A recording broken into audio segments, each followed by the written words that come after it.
ඒක නෙමෙයි. අපේ අම්මා කැමති ඉංග්‍රීසියෙන් කතා කරනවාට. මම මොනවද කියන්නේ? මම කියන විදිහට කියන්නේ, right?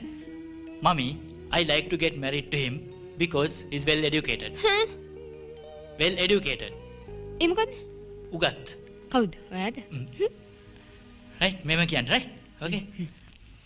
Mommy, I like to get married to him. I Like to get married to him. To get married to him. Married to him. Right. හරිනේ? එහෙනම් ඒ විදිහටම කියන්නේ. හරි. පුතා මේ කොහොමද මෙයාගේ ඉංග්‍රීසි නොලෙජ් එක එහෙම? Fine, mommy. She's perfect. මට පේන්නේ මෙයා කැමති වගේ. දුව, you like to marry him?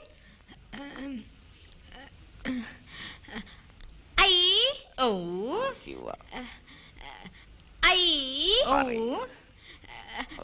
like Oh, දුව. marry you.